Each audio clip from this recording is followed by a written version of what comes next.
Hello and welcome back to A Boring Revolution, your number one news source for everything in regards to the Boring Company and Elon Musk. We've had a very busy 24 hours. As you know, Elon Musk has been on the Joe Rogan podcast. He blazed a joint and drank some whiskey. Don't we all want to do that every weekend? However, other than some negative news articles that have come out in regards to Elon Musk, it was actually a very, very good podcast. A lot of very, very interesting parcels of information came out. The Boring Company was mentioned a couple of times. No new information as such. However, there was some very interesting information in regards to projects that Elon Musk and Tesla want to start in the future, including an electric jet or VTOL, vertical takeoff and landing jet, that would go supersonic. However, today's video is not in regards to the Joe Rogan podcast. Plenty of people have covered that on YouTube. So what I'm going to do is something extremely boring. I'm going to cover the initial study, which is this document here, prepared by the Los Angeles Department of Public Works Bureau of Engineering. Right. So, what is this document? Well, this document is covering the basics of the project, giving a description of the project and how they intend to complete the works. It is not necessarily how they will do it. It is how they think they're going to do it at present. It could be updated in the future, and it probably will be. But I'd say 90% of it is correct, and that is how it will be undertaken. There is also sort of a list of potential issues or pitfalls that could hinder the project, environmental concerns as such. It's basically a tick box exercise, really, looking at problems that don't necessarily exist. Let's rip through this document. A lot of it is just jargon, but okay. So just to start off with, it's talking about who's been informed from the local community. Approximately 2,300 notices were sent to adjacent landowners, community residents, stakeholders and local agencies about the availability of the IS initial study and the opportunity to attend a public meeting to learn more about the proposed project and provide comment on the initial study. So if you recall my previous video, there was a lady called Erin who was claiming that they only gave 12 hours notice. Well, clearly not, because they've sent it out to 2,300 premises. There you go. Dodger Stadium, August the 28th, 6:15 till 9 p.m. Let's have a look at the introduction. The Boring Company, TBC, is proposing the construction of the Dugout Loop high-speed transportation project, or the Dugout. The proposed project includes the construction on and operation of a 3.6-mile subterranean zero-emission high-speed transportation system from the Los Felix, East Hollywood, or Rampant Village neighborhoods to the Dodger Stadium.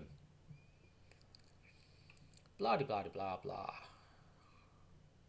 What else is there? So we've got this map. We've seen this before. We know the potential stations on the red line it is going to serve. Again, go back to my previous videos on YouTube if you want some more information in regards to that. So, project background. Founded by Elon Musk, the Boring Company constructs safe, affordable and environmentally friendly tunnel transportation solutions for congested urban environments. The Boring Co's transportation system, referred to as the Loop, utilizes a fleet of autonomous, all-electrified, modified Tesla Model X platforms, herein referred to as electric skates, to transport passengers at speeds of up to 150 miles per hour throughout an underground constructed tunnel network. The Boeing company has pursued an all-subsurface solution in large parts due to the general benefits of subsurface transportation systems. So here's a few benefits. No practical limit to how many layers of tunnel can be built. Higher speeds, straighter alignments, weatherproof, minimal surface noise, minimal effect to surface aesthetics, does not divide communities. Unlike a lot of the highways that were built in the 50s and 60s and 70s in California. Blah, blah, blah, blah. Site tours, group meetings. Proposed project elements. A proposed project will consist of the construction of a single underground tunnel. So it is just one tunnel. So what will happen is it will run in an eastward direction, and then when the game is finished, it would run in a westward direction. So initially it is a single tunnel. Obviously they're going to build another tunnel parallel to that initial tunnel, and it's just clarifying that they don't have enough TBMs to do two at the same time at present. However, I'd imagine in a year's time that will not be the case.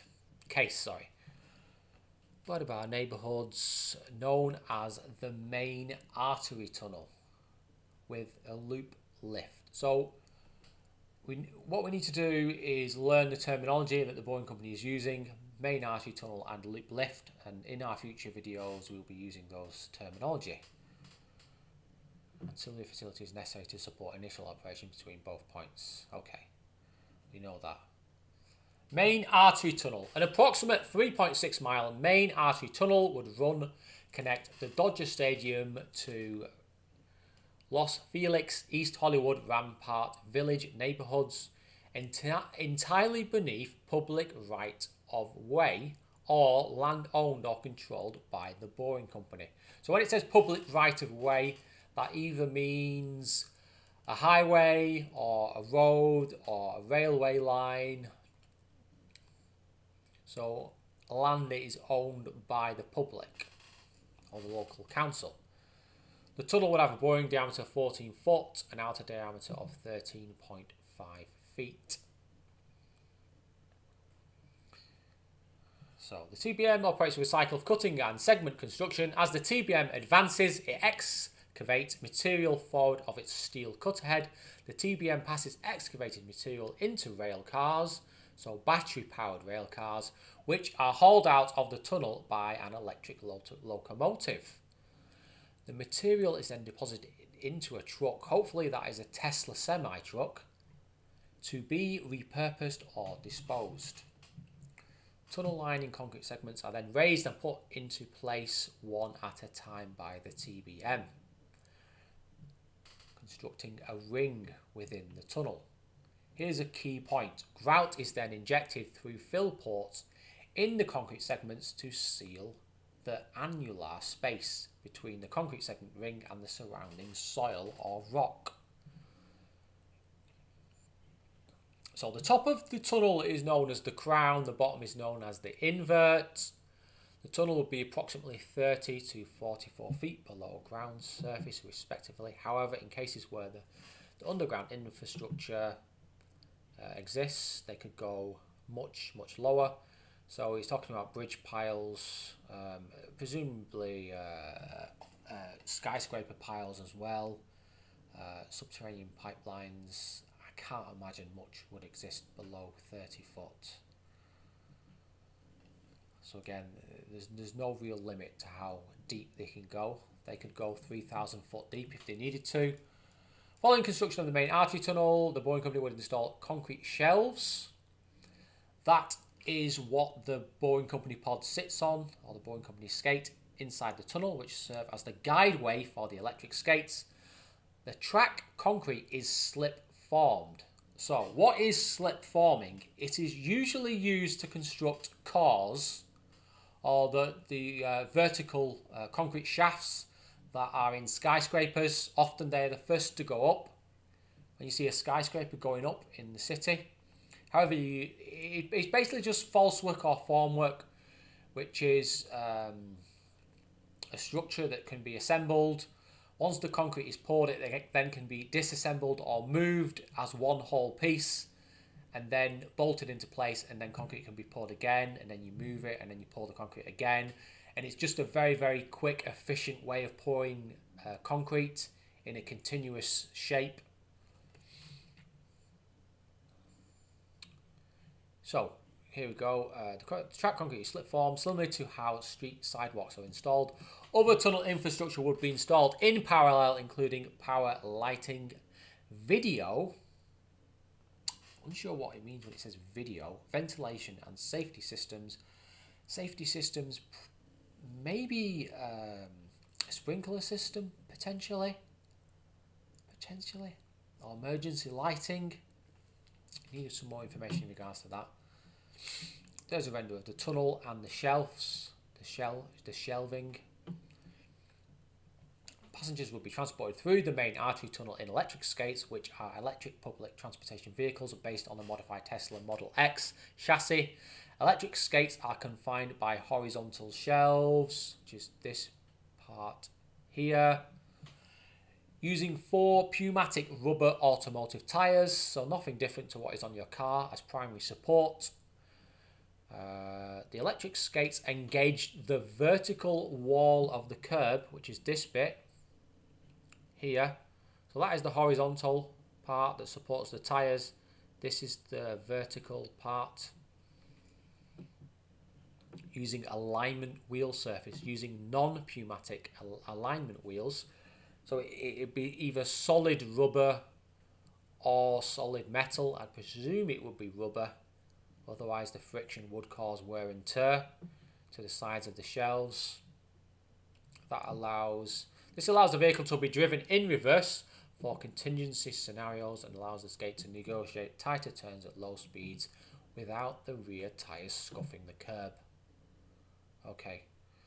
Loop lifts are the surface points at which riders would access the loop system. Each loop lift consists of a ramp or elevator that lowers an electric skate into the tunnel. Loop lifts would resemble existing ground finishing, blah, blah, blah, blah, canopy, awning, or decking to provide an above shaft driveway. So again, it's what we've seen on the pictures. There's nothing necessarily new about that.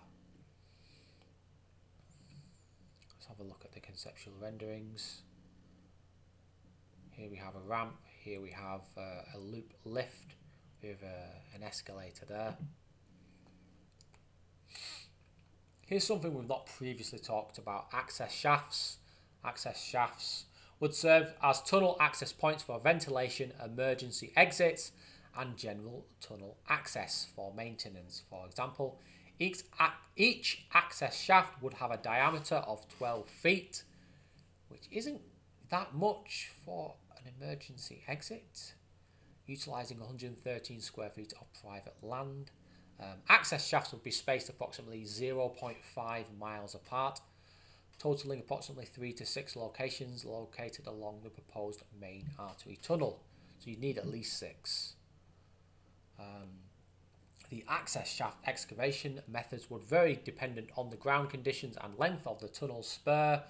Tunnel spurs, so a tunnel spur is linking the main artery tunnel to the access shaft. So you've got 2 access shafts, say, that are about 40 foot apart, and then the spur would link the 2. Methods of construction including precast caisson. So a caisson is a structure that is sealed from the surrounding area. It's actually airtight.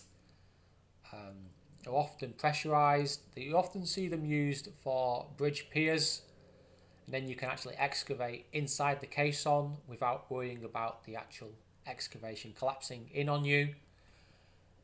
Concrete secant piles, which is basic what we call in the UK CFA piles, or continuous flight auger piles.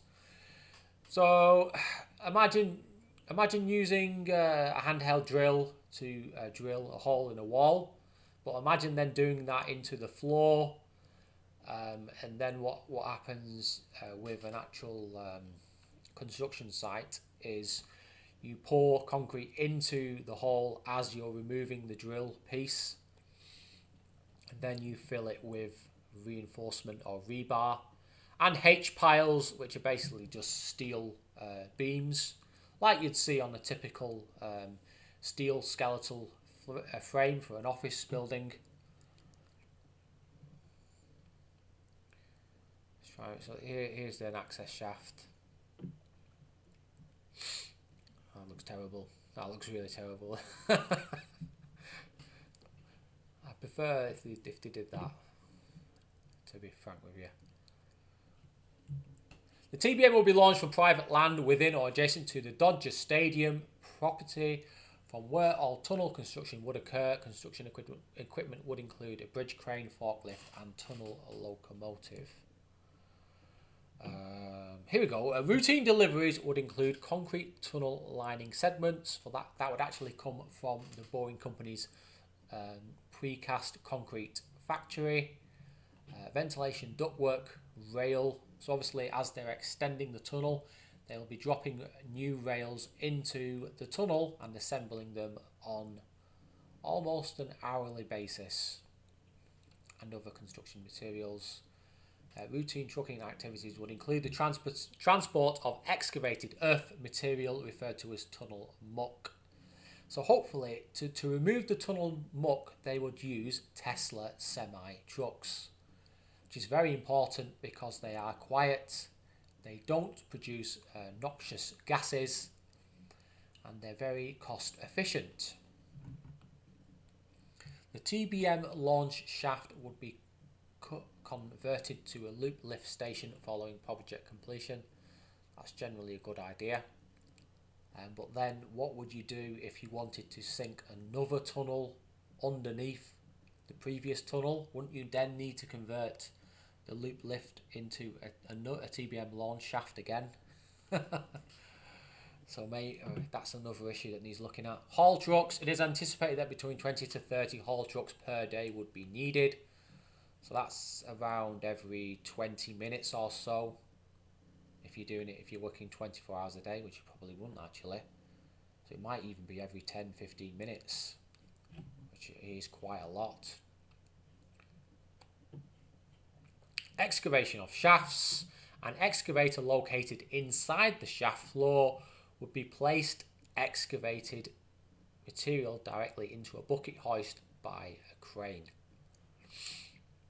So what you're doing is, if the sides of the excavation are prefabricated concrete panels, you are digging out material underneath the prefabricated concrete panels, undercutting them, which causes them then to sink into the excavation. So you're constantly undercutting the sides of the excavation, and while you're doing that, you're also building it up by adding new precast concrete segments on top, and you just continue that until you reach bedrock and it becomes too difficult to do, or you reach the level that you need to get to the TBM, and then you might even use explosives at that point, or use a breaker instead of an excavator. Removal of earth material from the main artery tunnels would occur by the TBM, wherein soil and or bedrock is displaced from the cutter head, transported along a screw conveyor and deposited in a rail car operated by a locomotive, which then takes it to the excavation, the shaft, and then it is taken into a truck. It is assumed that all spoil will be taken to landfill or other suitable facility. However, potential soil reuse options include building bricks. So we've seen our brick manufacturing machine, which uses 5,000 psi of pressure to produce bricks very, very quickly. Could quite easily produce maybe 80, 90 or even 100 bricks per hour. And they could be sold for 10 cents a brick. water and wastewater. Obviously, there's going to be a lot of water used during the construction, both for the TBM and for the actual grouting of the tunnel. We have here 3,000 to 4,000 gallons of water per day, which is a damn lot of water in an area with a big water shortage. 8-9 months of the year, huge water shortages in California. So that is potentially an issue. Dewatering, the manual drawdown of groundwater table used to build civil structures below the water table may be required for access shafts and loop lift locations. You just use a sump pump. It's basic civil engineering. It says here the combined use of an earth pressure balanced TBM. So basically what an earth pressure balanced TBM is, as you are grinding up the material at the front of the TBM, some of that material is kept at the front of the TBM and mixed with either water, or it's almost like a sludge or a foam, and the pressure of that earth and the water is quite high. Actually, it gets to almost 10 bar. You keep it between about 7 and 8 bar, and that prevents the actual face of the excavation. I don't call it an excavation. Face of the cutter head from collapsing in on itself. So it helps support. It's like a temporary support.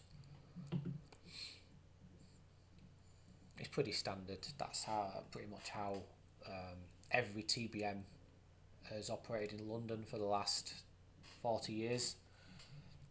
Construction of the proposed project would take an estimated 14 months to complete. The Western Loop lift location and intermediate access shafts will be constructed concurrently. Proposed operations, all the operation will be managed by the Boring Company under either a revocable permit or a franchise agreement with the city. So they'd have to be very, very good boys to make sure that their permit is not revoked. Hence why they need someone running the project who is very experienced. In my personal opinion, you need someone who has experience of digging tunnels on a grand scale. Operation of proposed project during games and special events will be event specific. Blah, blah, blah, blah. Just saying how many people they could have in there. You'd have to book your tickets. Maximum 1,400 people. However, that could be expanded to 2,800 people, which is excellent. Public agency project approval.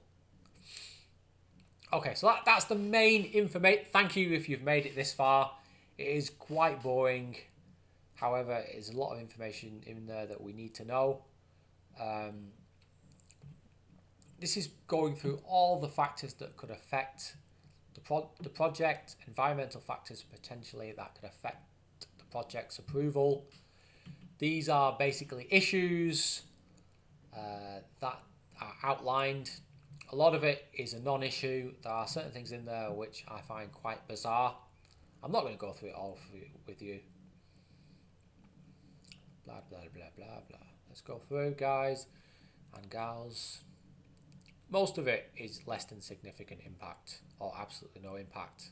I'd say 80% of it is classified as less than significant impact. And there's a few that are no impact, like these. So it has nothing to do with agriculture and forestry. It is just a tick box. Air quality. This one I found absolutely bizarre. Talking about potential issues with air quality while they're constructing the project, and then actually in the description it's basically saying, oh, there's lots of road activity in this area which leads to a lot of poor air quality. Well, the whole reason for building this project is to improve air quality and to actually cut down on the number of people commuting into LA via car. So bringing that up as an issue, to solve the issue we need to build the tunnels. So I just find that bizarre. Obviously,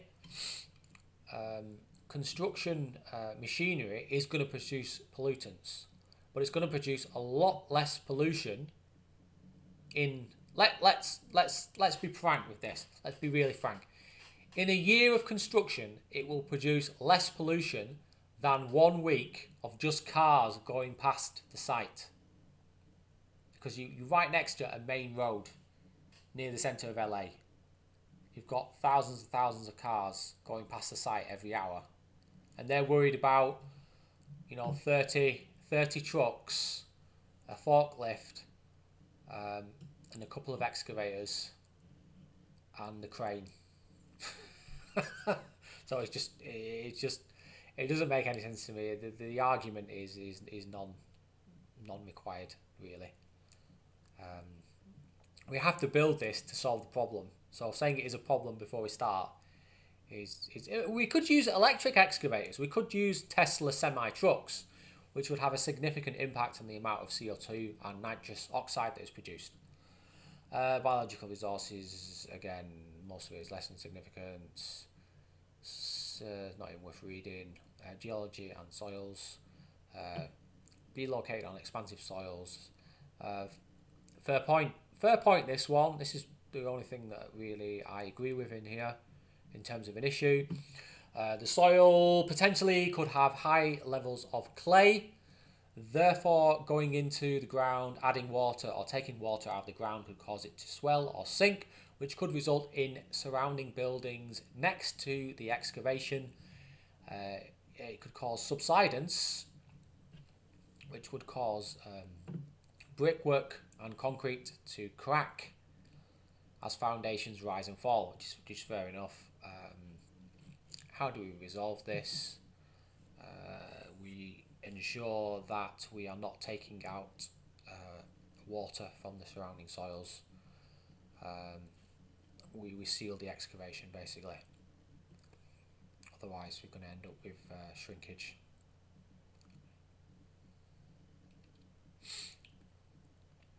Greenhouse gas emissions, potentially significant impact. Wow. Again, it's saying the movement of people, goods, cars, trucks, trains. We can eliminate this issue by using the Tesla semi-truck. We'd need about 6 Tesla semi-trucks, and that would be more than suffice. There are companies producing electric excavators. However, I don't think they have the range to work on this kind of project. So the effect of excavator diesel emissions is negligible, considering we're next to a major road.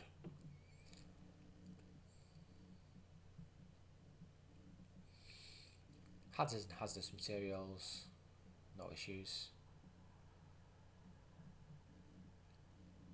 Hydrology and water quality, no issues. Land use and planning, conflict with applicable land use plan. This is something in regards to the Dodgers Stadium being designated as sports/parking area. So obviously the land use would have to be changed. We'd obviously have to apply to the agency to change the actual land use. So it's negligent. It's not really. They'll let them change it. It's not going to be an issue. It's not affecting anyone. Noise. Again, yeah, I kind of do agree with that. Essentially, digging an excavation 40 foot deep is going to create a lot of noise, especially with trucks and excavators and breakers and all the construction activities on site and all the machinery working. Generally, they'll let you get away with that if you operate between certain times. So if you start at say 8 o'clock and finish at 6, generally that's going to be acceptable. If you if you make changes to ensure that the noise is kept to an absolute minimum, you're obviously going to generate noise. It's a building site, for goodness sake. Again, same kind of thing.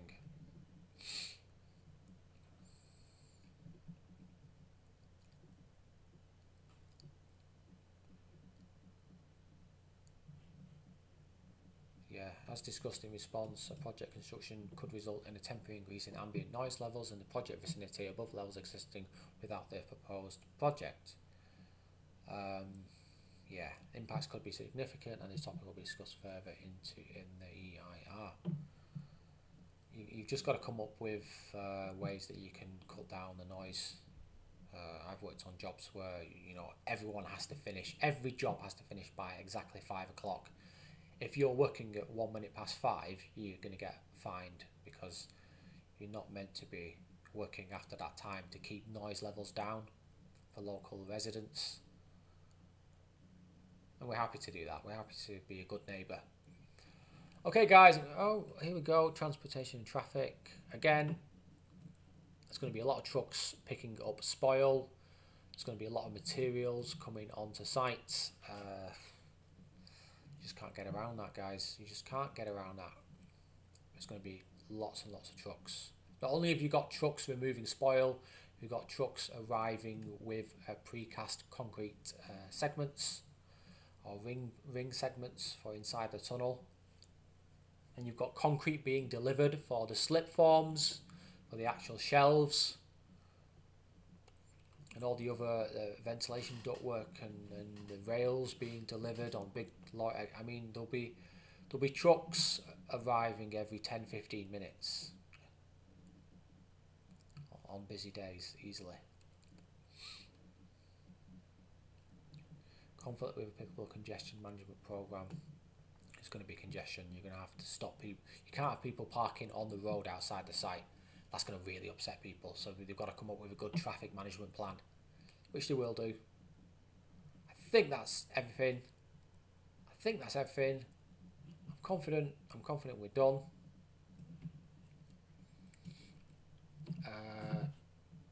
Yeah, if you wonder what this is, by the way, this is the bicycle storage system used in Japan next to a lot of railway stations. As you can see, you can get 200 bikes in there, which is just, and it automatically loads the bikes in.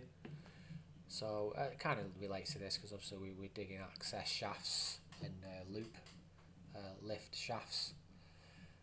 Right, okay, well, thank you for watching, guys. Appreciate that you've managed to make it this far. This is an incredibly boring video, really is super boring, but there's a lot of information in here that is applicable to this project and will help us learn more about the project for when it is being constructed.